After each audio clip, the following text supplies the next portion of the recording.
그래서 우리 교재 이제 61페이지 보시면 우리가 앞에서 정리했던 자산, 부채, 자본, 즉 재무상태표 개정의 개정 과목들 여기에 간단하게 이 표로 이게 좀 정리를 해놨습니다.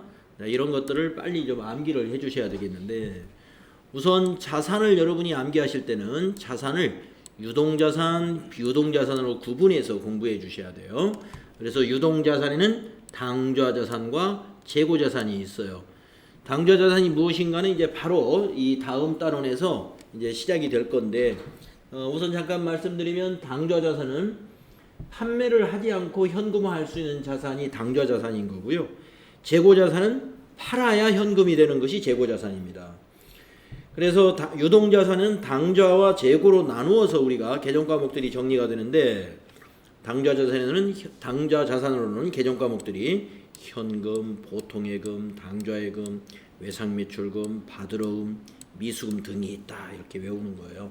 그 다음에 재고자산에는 상품, 제품, 원재료, 제공품 등이 있다, 이런 식으로요.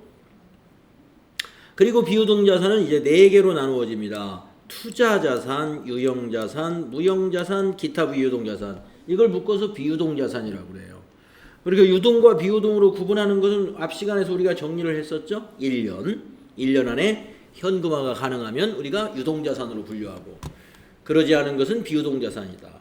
그래서 비유동자산의 투자자산의 개정 과목들은 이런 것이 있어요. 장기성 예금이나 장기대여금, 투자부동산.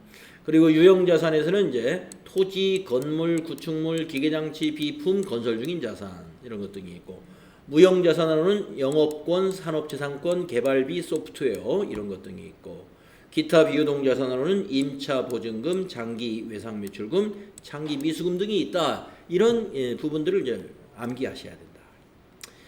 자산을 우리가 공부를 다 하고 나면은요, 거의 수업이 한 70% 끝난다고 보시면 돼요.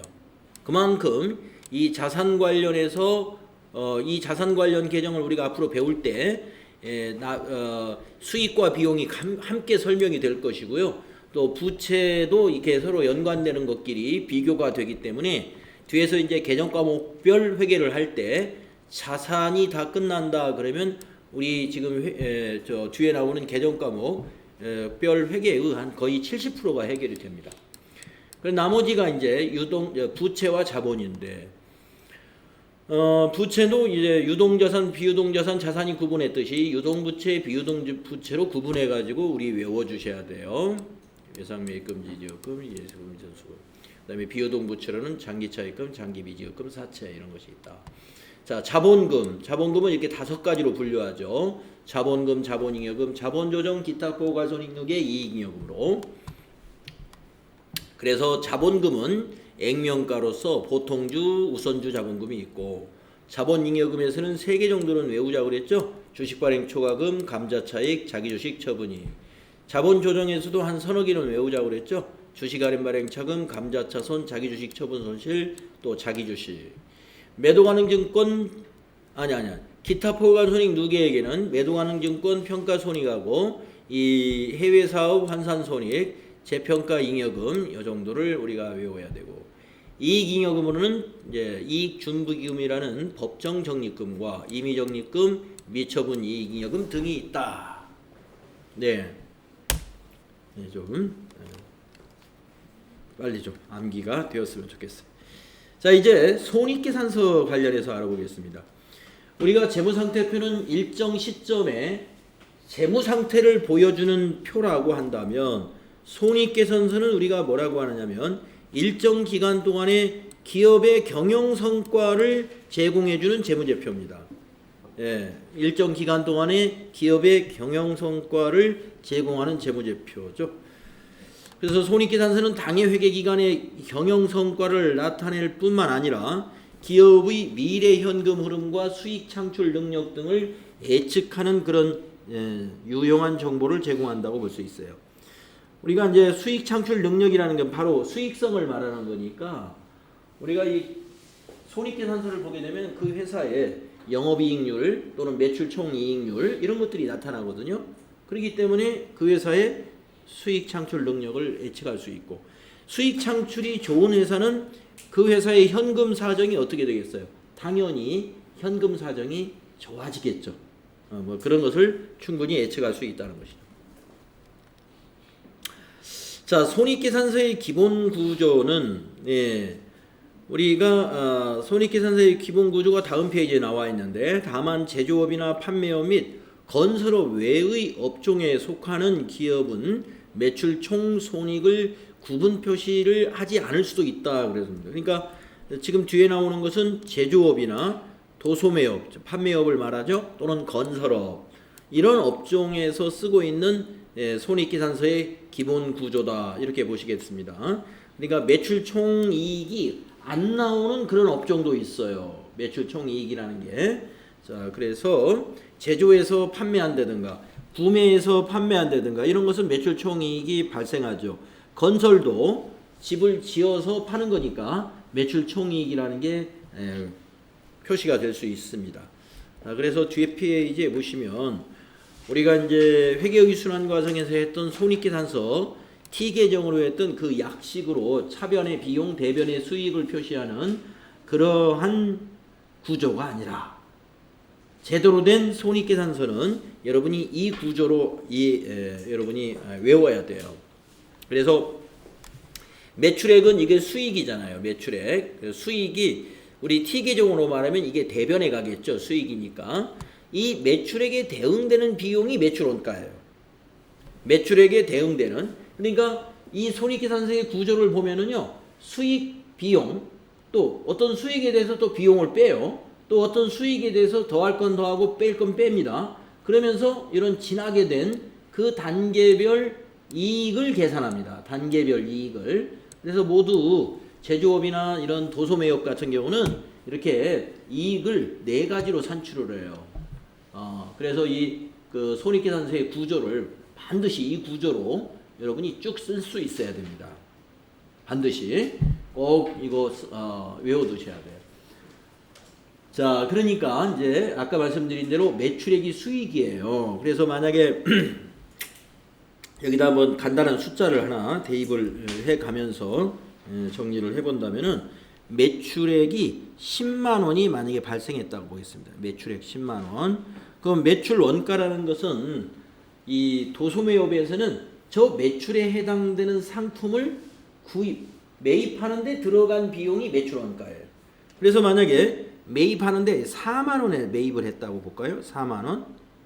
그럼 4만 원에 사다가 60% 마진을 붙여서 10만 원에 팔았다는 얘기예요.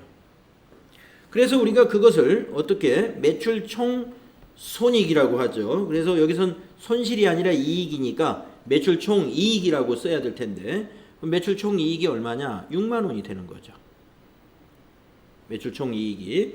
그래서 이제 매출 총 이익을 계산을 먼저 한 다음에 이 매출을 하기 위해서 들어간 비용을 우리가 판관비, 판매 활동과 관리 활동이 들어가는 비용이죠. 거기 이제 판매비와 관리비에서 제일 큰 것들이 뭐가 있냐면은 급여 같은 것입니다. 직원들 급여.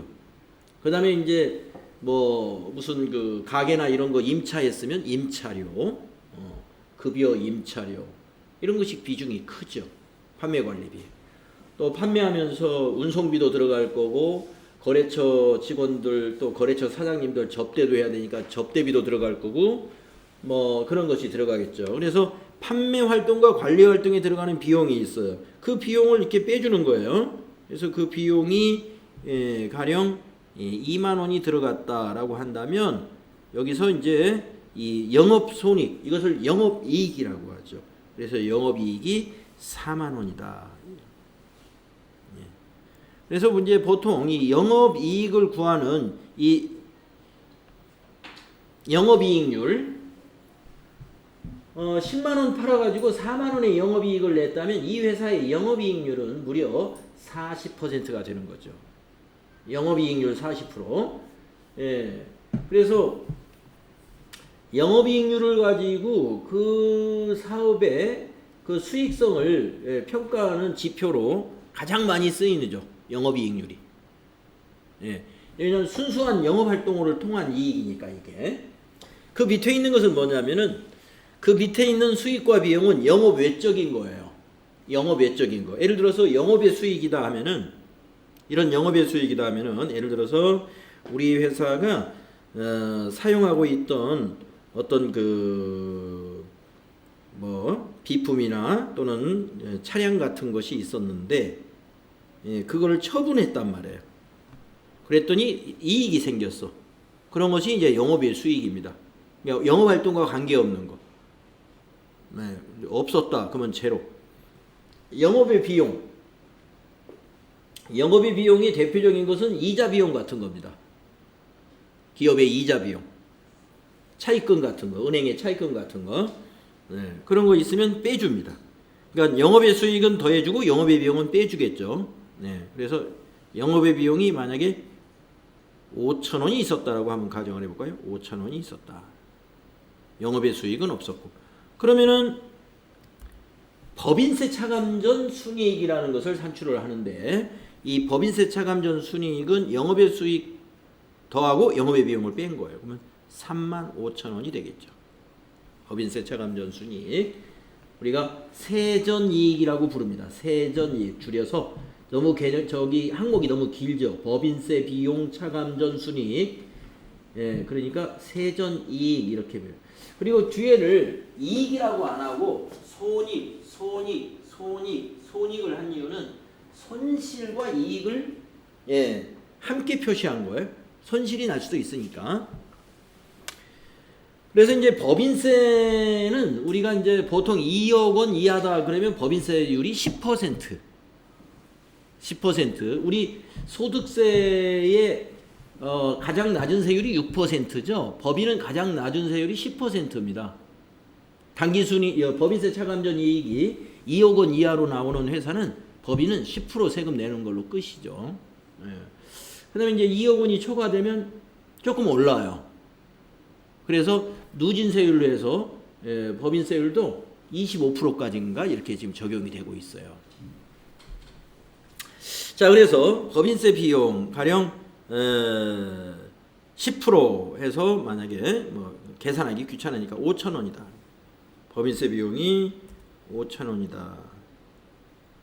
그러면 당기순이익이 3만 원이 나오는 거죠. 당기순이익 3만 원. 이런 구조입니다. 그래서 이 손익계산서의 구조 있잖아요. 이거 꼭 외우셔야 돼요. 꼭 외워주셔야 됩니다. FAT 1급에서는 이 손익계산서의 구조를 몰라서 못 푸는 문제가 없어야 되겠죠. 낮은 급수에서는 이런 문제 정말 많이 나오는데 FAT 1급에서도 이게 나옵니다. 그러니까 시험에 나오고 안 나오고를 떠나서 우리가 이제 이 손익계산서의 이 기본 구조 이거를 모른다는 건 지금 말이 안 되니까 이 구조를 꼭 노트에다가 쓰셔가지고 줄줄이 쓸 수 있어야 돼요.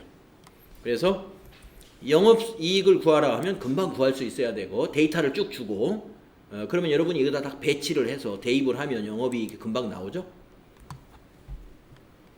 가장 중요한 게 영업이익 구하는 거예요. 요거 영업이익 구하라 이런 문제는 아주 자주 나오는 편이에요.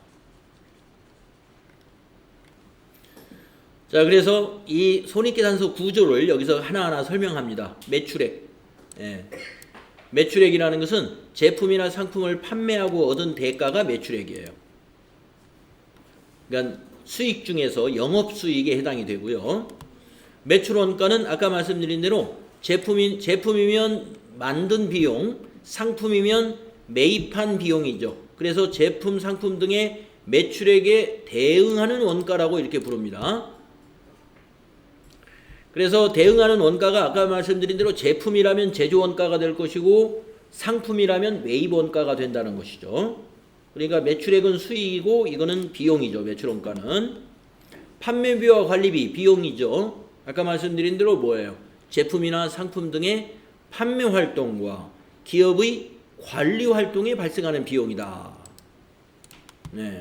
그게 판매비와 관리비입니다. 그래서 이 비용을 뺀 것이 영업이익이었잖아요. 영업이익. 그 영업이익에다가 영업의 수익은 더하죠. 그러면 영업의 수익은 아까 뭐라고 그랬어요? 영업활동이 아닌, 주된 영업활동이 아닌 활동으로부터 발생한 수익.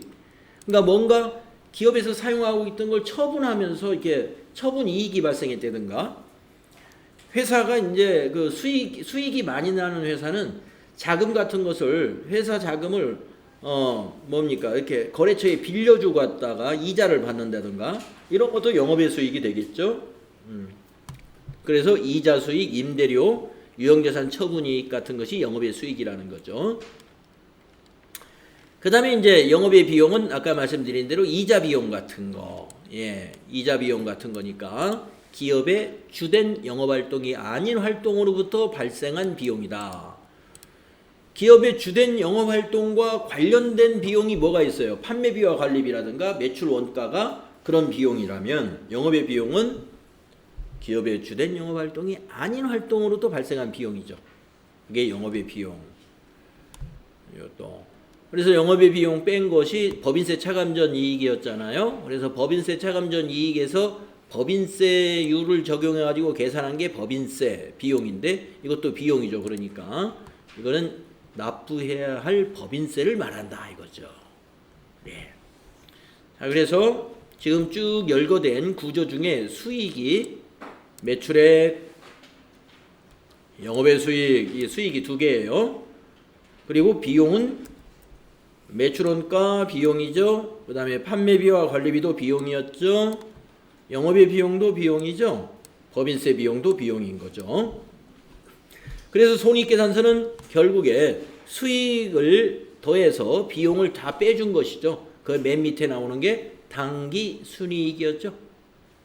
네, 수익에서 비용을 모두 빼면 당기순이익. 자, 그래서 손익계산서의 구조에 대해서 우리가 구조를 완벽하게 기록하실 수 있도록 좀 연습을 해 주십시오. 그 다음에 이제 재무제표에 우리가 이제 실제로 작성하는 것은 배우지 않겠지만, 현금 흐름표하고 자본 변동표, 그리고 주석이 무엇인지 개념 정리가 되어 있어야 되겠습니다. 그래서 먼저 현금 흐름표라고 하는 재무제표가 뭐냐? 현금 흐름표라는 것은요, 이 손익계산서에서도 일정 기간이라는 표현을 쓰듯이 현금 흐름표도 일정 기간 동안 기업의 현금의 유입과 유출을 그 정보를 제공하는 재무제표를 말합니다. 그런데 이건 현금 출납장이란 얘기냐? 그건 아니에요. 현금 출납장은 날짜 순으로 현금의 유입과 유출이 기록됐다면, 이것은 날짜 순이 아니라 현금의 그 흐름을 이렇게 세 가지로 구분합니다. 영업활동을 통한 현금의 흐름, 투자활동을 통한 현금의 흐름, 재무활동에 대한 현금의 흐름. 그래서 현금 흐름표는 이렇게 세 가지 유형으로 구분해서 작성한다는 것을 이 정도는 알아두셔야 돼요. 실제로 작성해 보는 기회는 우리가 없는데, 현금 흐름표는 어떻게 만드느냐? 영업활동, 투자활동, 재무활동으로 구분해서 현금의 흐름을 알아보는 재무제표다. 아시겠죠? 영업활동, 영업행위하고 관련된 거, 투자활동, 투자행위하고 관련된 현금의 흐름, 재무활동, 무슨 재무활동이다 그러면 뭐 주주와의 거래라든가 또 차입이라든가 또는 대여를 해줬다든가 이런 것이 이제 재무활동이죠. 이렇게 구분한다는 것입니다. 현금 흐름표는 이런 것이다. 다음 페이지 보시면 자본 변동표. 이 자본 변동표는 우리가 자본의 그 5가지 구분이 있었잖아요. 자본금, 자본잉여금, 자본조정, 기타 포괄 손익누계이익, 그리고 이익잉여금, 이렇게 5개로 우리 회계 기간 동안에 그 변동이 어떻게 변해 왔는지를 보여주는 표예요. 자본 변동표, 아까 그 5가지 유형별로 자본의 변동 내용을 기록한 표가 자본 변동표입니다. 그리고 주석은 마지막으로, 이제 주석은 재무제표 본문에 표시되는 정보를 이해하는 데 도움이 되는 추가적 정보를 설명하는 것이고요.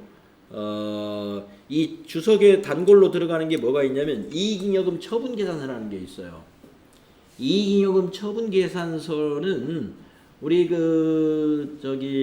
도전 프로그램에 보면은 결산 재무제표 쪽에 나와 있습니다. 그 양식이. 그런데 그거는 사실은 재무제표가 아니라 재무제표인 주석에 들어가는 주석에 포함되는 자료예요. 이익잉여금 처분 계산서라고 하는 거. 그래서 우리가 한번 그거 작성하는 건 이제 뒤에 실습이 한두 번 나올 겁니다. 그래서 재무제표의 종류, 주석까지 모두 5개가 있었죠. 한번 외워보면 재무상태표가 있고 손익계산서가 있고 그 다음에 현금흐름표, 그 다음에 자본변동표, 그 다음에 여기 있는 주석, 이 5개를 우리가 재무제표라고 한다는 것이죠. 재무제표의 종류 5개는 외워두실 수 있어야 되겠습니다. 자, 그러면 이제 우리 64페이지까지 공부한 것 중에서 이제 회계의 순환 과정 쪽이 가장 중요했는데, 왜 그러냐면 거기에 분계하는 요령도 나오죠, 전개하는 방법도 나오죠, 결산 절차도 나오죠.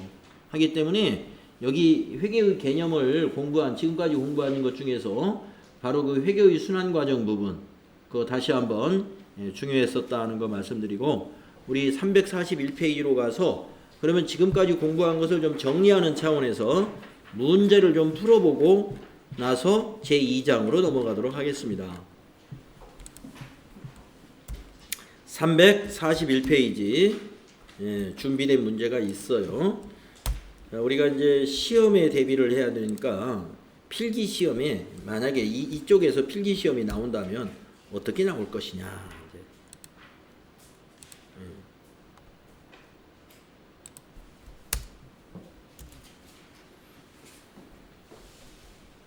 그동안 배운 거 정리도 할 겸 341페이지에 가서 문제 좀 풀어보고 가겠습니다. 자, 1번 문제 보시면 다음 중 회계의 기본 목적을 가장 잘 설명한 것은 1번은 단순히 장부 정리라는 것이다. 이건 왠지 아닌 것 같죠? 2번 기업의 다양한 이해관계자의 의사결정에 유용하고 적정한 정보를 제공하는 것. 우리 회계의 정의를 공부할 때 요거 비슷한 부분이 있었죠. 그 다음에 2번 기업의 과세표준 결정이 주된 목적이다. 기업의 과세표준 결정이 주된 목적인 것은 세무에 해당이 되는 거죠. 저거는 우리가 회계라고 볼 수는 없습니다. 과세표준이라는 것은 세금을 내기 위해서 결정이 되는 것이니까. 그 다음에 4번 기업의 재무상태만을 파악하고자 한다. 회계라는 건 재무상태뿐만이 아니라 손익계산, 경영성과도 파악을 해야 되잖아요. 그래서 가장 잘 설명한 것은 2번이야. 자, 다음 중 재무회계의 목적으로 옳지 않은 것은, 자, 기업의 재무상태, 경영성과 및 재무상태 변동에 대한 정보를 제공하는 것이다. 맞죠? 네. 옳지 않은 것을 찾으라고 그랬어요. 2번 기업의 경영자만을 위해 기업의 경제적 거래 결과를 화폐로 측정하는 것이다. 우리 재무회계가 경영자만을 위한 것은 아니죠. 경영자에게도 필요로 하는 회계 자료이지만 원래 재무회계는 외부 관계자들에게 공표, 주주나 채권자, 이해관계자들에게 공표하기 위한 공식적인 회계 자료죠. 그래서 2번 틀렸습니다. 경영자만을 위한 것이 아니다. 그 다음에 3번 기업의 이해관계자들에게 의사결정을 위한 회계 정보를 제공하는 것이다. 그렇죠. 4번 경영자의 수탁책임 평가에 유용한 정보를 제공하는 것이다. 그렇죠. 경영자가 우리 회사 자원을 가지고 1년간 어떻게 수익을 창출했는가, 이런 것을 보여줄 수 있는 유용한 정보가 되죠. 2번이 옳지 않은 것이다. 이렇게 찾아내면 되겠어요. 다음 문제. 다음 설명 중 옳지 않은 것은 재무보고의 목적은 회계정보 이용자가 합리적인 판단을 할 수 있도록 유용한 정보를 제공하는 데 있다. 조금 시타 좀 껐다 켜야 돼. 자, 재무보고의 목적은 회계정보 이용자가 합리적인 판단을 할 수 있도록 유용한 정보를 제공하는 데 있다. 맞네요. 그죠? 그 다음에 2번. 가장 중요한 회계정보의 질적 특성은 목적 적합성과 신뢰성이다. 맞죠? 네. 목적 적합성, 신뢰성이 가장 중요하다 그랬습니다. 그 다음에 세 번째. 재무제표를 작성하고 보고할 1차적 책임은 기업의 경영자에게 있다. 맞죠? 경영자에게 책임이 있는 거예요. 4번. 재무회계는 내부정보 이용자인 경영자의 경영활동에 필요한 재무정보를 생성시키고 이를 분석하는 것을 주 목적으로 한다.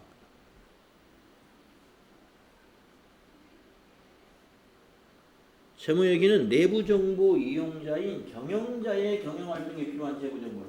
예, 여기 부분, 이 부분이 틀렸군요. 이 부분이. 그렇죠? 우리가 우리 회계 종류 해가지고 재무회계, 원가관리회계, 세무회계 이 비교하는 표가 하나 있었거든요. 우리 앞쪽에서 거기에서 내부정보 이용자인 경영자의 경영활동에 필요한 재무정보만을 생성하는 것은 재무회계가 아니라 원가관리회계였어요. 원가관리회계. 네. 그거는 원가관리회계입니다. 그래서 4번은 원가관리회계를 설명한 것이지 재무회계를 설명했다고 할 수 없어요. 원가관리회계를 설명한 거예요. 그래서 4번이 옳지 않은 것입니다. 그 다음에 4번 문제로 가보면요. 다음 중 재무제표 정보의 특성과 한계에 대한 설명으로 옳지 않은 것은 이랬는데요. 옳지 않은 거 찾는 거죠. 1번. 재무제표는 화폐 단위로 측정된 정보를 주로 제공한다. 그렇죠. 화폐 단위로. 재무정보에는 뭐 현금 얼마, 보통예금 얼마 이렇게 화폐 단위로 표시합니다. 2번. 재무제표는 대부분의 과거에 발생한 거래나 사건에 대한 정보를 나타낸다. 그렇습니다. 대부분이 과거에 발생한 거래에 대해서 나타내는 거예요. 네, 뭐 2번도 틀리지 않아요. 그다음에 3번.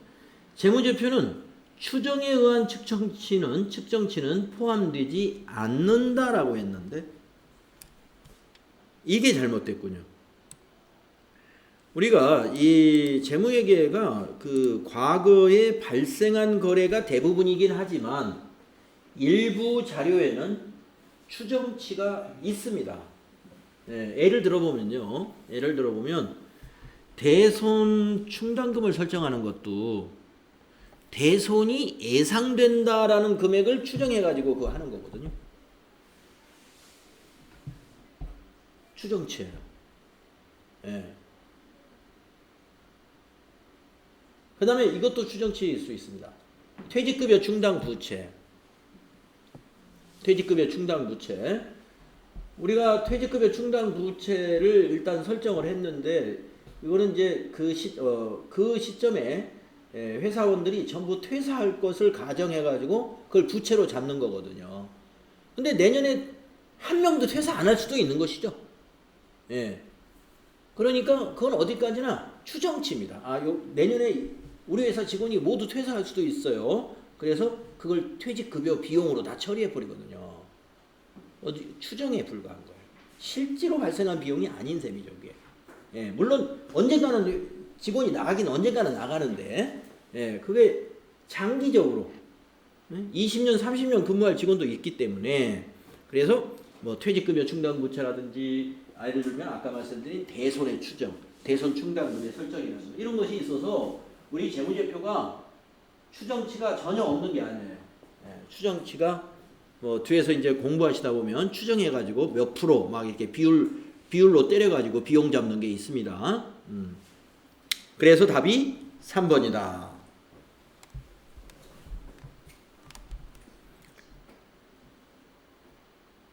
네, 3번이 틀린 거예요.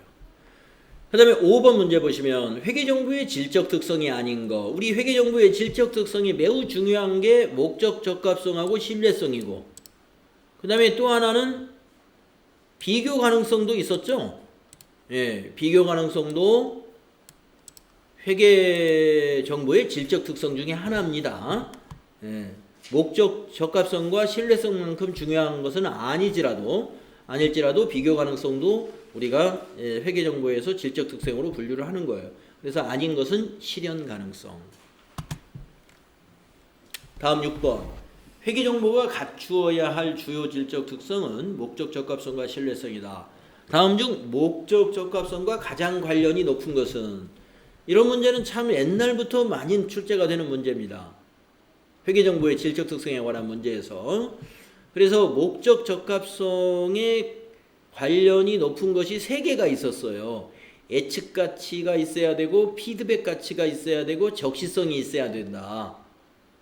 네. 그래서 여기서는 적시성 이게 해당이 되는군요. 그러면 여기 나머지 3개 표현의 충실성이라든가 검증 가능성 그 다음에 중립성은 무엇에 해당되는 질적 특성이냐면 여기 신뢰성의 하위 질적 특성이에요. 요 3개가. 그래서 신뢰성에 관한 것은 우리가 시험 때 외울 때 표검중이라고 외워서 표검중 하면은 표현의 충실성, 검증 가능성, 중립성. 그 다음에 목적 적합성은 여기서 물어본 목적 적합성은 예피, 적이라고 외우면서 예측가치, 피드백가치, 적시성. 이렇게 이제 암기를 할 때 첫자를 따가지고 목적 적합성에는 예피적, 신뢰성에는 표검중 뭐 이런 식으로 외울 수도 있습니다. 자, 7번은 회계정보가 갖추어야 할 주요 질적 특성은 목적 적합성과 신뢰성이다. 다음 중 신뢰성의 하위 질적 특성으로 옳은 것. 표검중. 2번이 되겠죠. 표현의 충실성이 되겠습니다. 다음 8번. 회계정보가 신뢰성을 갖추기 위하여 가져야 할 질적 특성에 대한 설명으로 옳지 않은 것은? 자, 신뢰성에 대한 이야기 중에서 옳지 않은 거. 여러분 신뢰성이 아까 표검중이라는 거 알죠? 자, 1번. 회계정보는 객관적으로 검증 가능해야 된다. 검증을 얘기한 거예요. 신뢰성하고 관련이 있죠. 두 번째. 회계정보는 예측가치와 피드백가치를 가져야 한다. 예측이나 피드백은 신뢰성보다는 목적 적합성의 하위에 해당이 됩니다. 그래서 2번이 답이 되겠네요. 목적 적합성 이 얘기죠. 2번은. 그 다음에 3번은 중립적이어야 한다. 중립성이고 4번은 경제적 거래와 사건을 충실히 표현하고 있어야 된다. 표현의 충실성을 말한 거고요. 그러니까 3, 4번도 신뢰성과 관련이 있는 것이죠. 다음에 9번 문제는요. 다음이 설명하고 있는 회계정보의 질적 특성으로 옳은 것은 이랬는데 여기 읽어보면 알 수 있겠죠. 회계정보는 정보 이용자가 기업 실체의 과거, 현재 또는 미래 사건의 결과에 대한 예측을 하는데 도움이 되거나 예측 나왔어요. 또는 그 사건의 결과에 대한 정보 이용자의 당초 기대치의 확인 또는 수정할 수 있게 함으로써 우리가 수정하는 걸 피드백한다고 그러죠. 의사결정에 차이를 가져올 수 있어야 한다. 그러면 이건 목적 적합성에 대한 얘기네요. 예측가치, 피드백가치를 설명하고 있어요. 그래서 답은 2번 목적 적합성이다. 이런 식으로 풀이하시면 됩니다. 다음에 10번 가나에 해당하는 회계정보의 질적 특성은? 자, 가번 회계정보 이용자에게 정보가 적시에 제공되는 질적 특성이다. 적시성이죠. 그럼 답은 2번이네. 가번을 적시성이라고 한 게 2번밖에 없어요. 보나마나 답은 2번.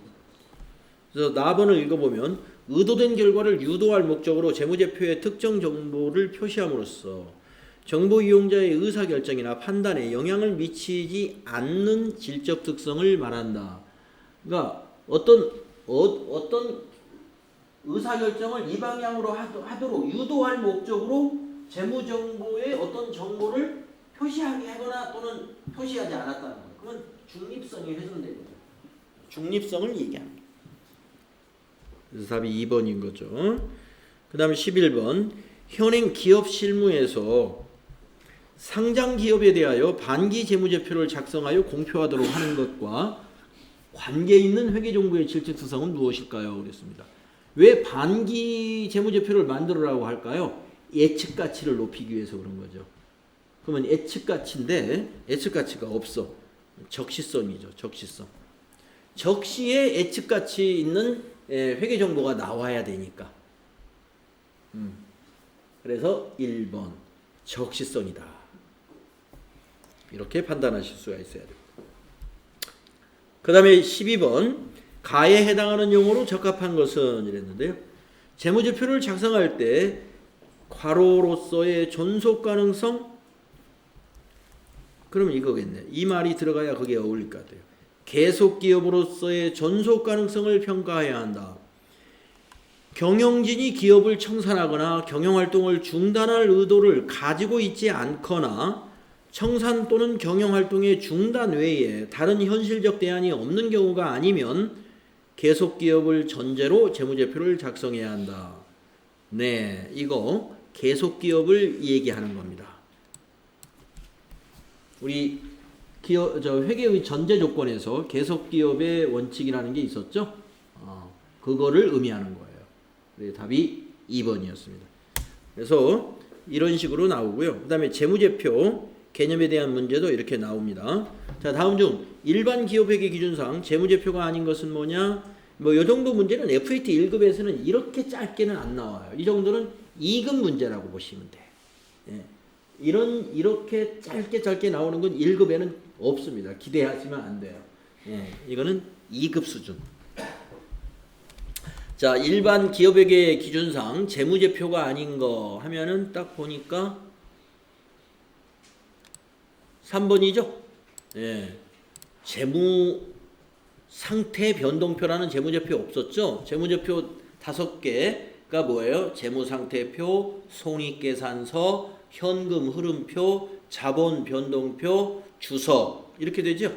그러니까 3번이 아니다. 다음 중 원칙적으로 재무상태표에 표시되지 않는 것은, 자, 우리 재무상태표의 구성이 3가지가 있었죠. 자산부채 자본. 그러면 자산부채 자본이 아닌 게 여기 하나 보이네요. 복리후생비는 비용이기 때문에 손익계산서에 나타나야죠. 다음 문제. 재무상태표에 관련된 내용으로 틀린 것은 이랬어요. 자, 재무상태표 여러분 자산부채 자본입니다. 틀린 것. 일정 시점에 기업의 재무상태를 나타내는 재무제표. 맞아요.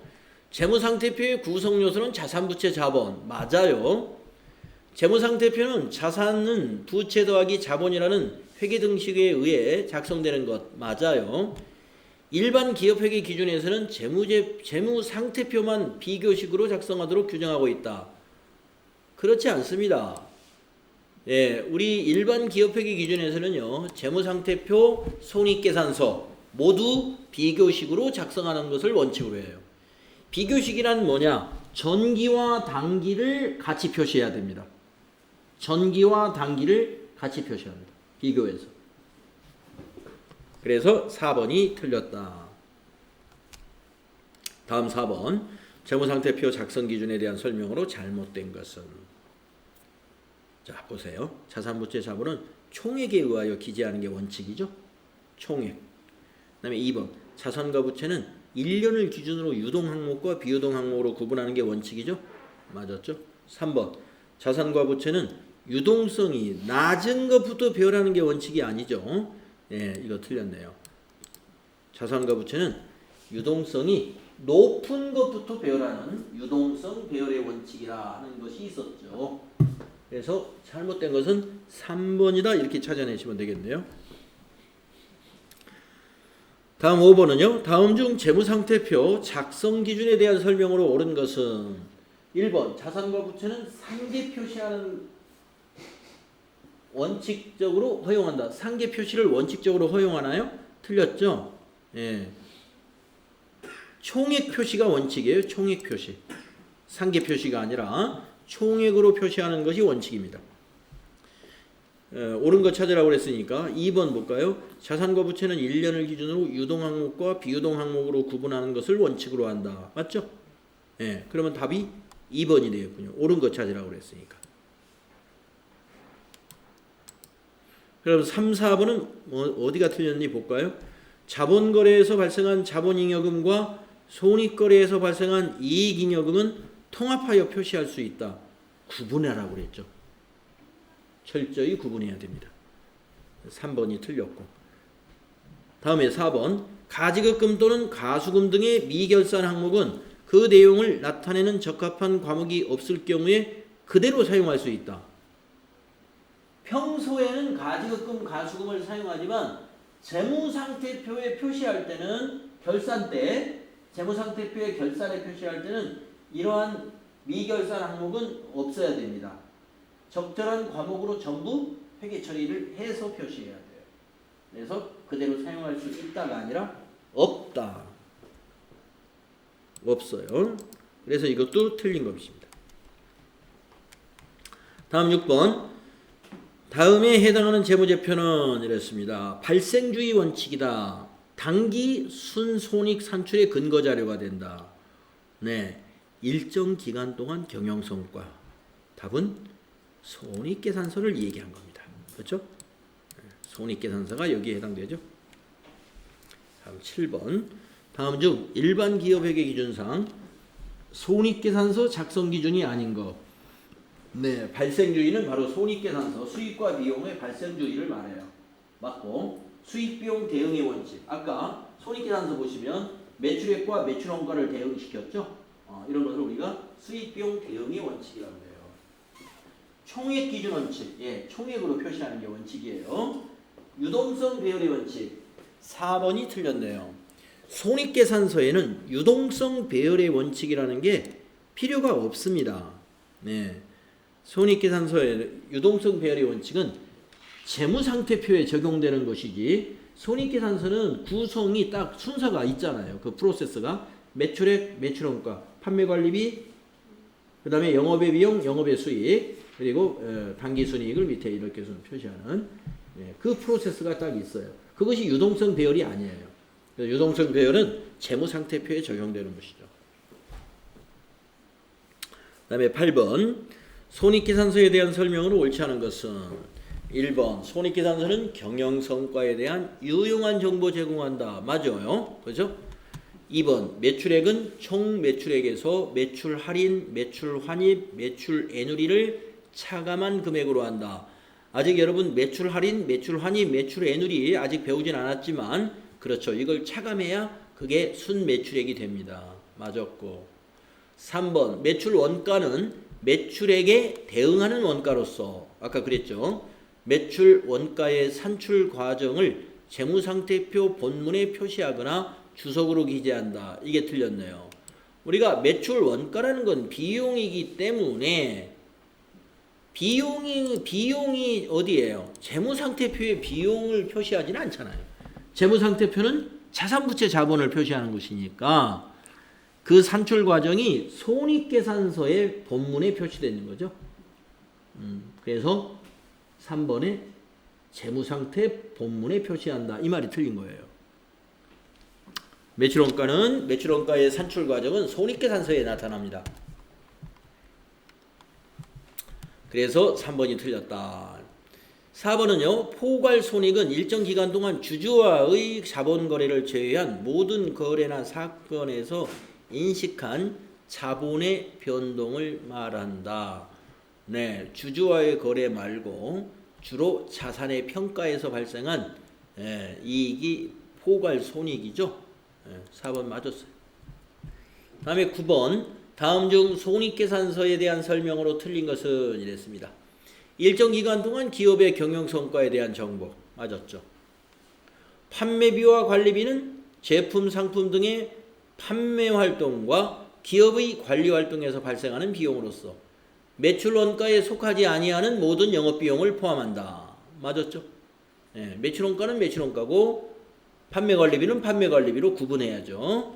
2번 맞았고 3번 매출원가는 제품, 상품 등의 매출액에 대응되는 원가로서 판매된 제품이나 상품 등에 대한 제조원가 또는 매입원가이다. 맞았죠? 4번 영업의 비용은 기업의 주된 영업활동이 아닌 활동으로부터 발생한 비용과 차손으로서 기부금, 접대비 등이 이에 해당한다. 앞에 설명은 맞았는데 접대비는 판매관리비입니다. 판매관리비. 영업의 비용이 아니에요. 기부금은 영업 외적인 거죠. 기부금은 영업의 비용이 맞지만 우리가 접대비라는 비용은 판매를 위해서 접대하는 것이기 때문에 이거는 판매관리비에 해당이 됩니다. 영업의 비용이 아니에요. 그래서 4번이 틀린 것이죠. 그 다음에 10번 보시면 다음 중 손익계산서에 대한 설명으로 옳지 않은 것은 이랬어요. 1번 손익계산서는 일정 기간 동안 기업 실체의 경영성과에 대한 정보를 제공한다 이랬단 말이에요. 맞죠?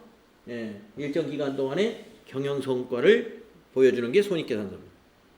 2번 손익계산서는 경영성과를 나타낼 뿐만 아니라 기업의 미래 현금 흐름과 수익 창출 능력 등의 예측에 유용한 정보가 되죠. 맞았죠. 3번 영업의 비용은 기업의 주된 활동이 아닌 활동으로부터 발생한 비용과 차손으로 법인세 비용을 포함한다. 이게 틀렸네요. 영업의 비용의 앞부분의 설명은 맞았어요. 그런데 우리가 법인세 비용을 영업의 비용이라고 하지 않아요. 법인세 비용은 그냥 법인세입니다. 예, 영업의 비용과는 별도의 비용이에요. 그래서 영업의 비용을 법인세 비용을 영업의 비용에 포함한다 했기 때문에 우리 손익계산서의 구조에 보면 법인세 비용 따로 나오잖아요. 영업의 비용 따로 나오고. 예, 그래서 3번이 틀린 거예요. 그 다음에 11번은요. 자본에 대한 설명으로 옳지 않은 것. 1번 자본금은 법정 자본금이죠. 주당 액면금액의 발행 주식수를 곱한 금액이다. 맞아요. 자본금은 액면금액으로 계산합니다. 그 다음에 2번 주식 발행 초과금, 자기주식 처분이익, 감자차익 등은 자본 틀렸네요. 자, 초과금, 처분이익, 감자차익, 주주와의 거래에서 이익이 난 거죠. 이익이 난 건 조정이라고 안 하죠. 자본잉여금이라고 그러지. 자본잉여금. 그래서 2번 틀렸습니다. 자본 조정이 아니라 이것이 자본잉여금에 해당이 되죠.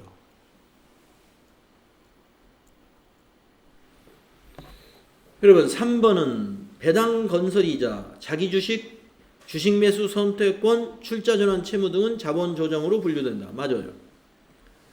4번 매도하는 증권 평가손익, 해외사업 환산손익 및 현금흐름 위험회피 파생상품 평가손익 등은 기타 포괄손익 누계액으로 분류한다. 맞아요. 네, 자본의 분류에 대한 문제였습니다. 네, 이렇게 여기 11번까지가 여기 345페이지까지가 우리가 지금 정리한 건데 뭐 분계의 원리나 여기에 대해서는 시험에 여기 지금 문제 없네요. 그게 제가 중요하다고 생각되는 부분은 빠졌는데 나중에 뒤에서 또 다른 문제로 만나볼 게 될 것 같고요. 그래서 정리를 했고 이제 10분간 쉬었다가 우리가 몇 페이지 앞으로 다시 가게 되냐면은 회계 이론 제대로 알기 제2장으로 들어가겠습니다. 그래서 다음 시간에 67페이지부터 정리하도록 하겠습니다.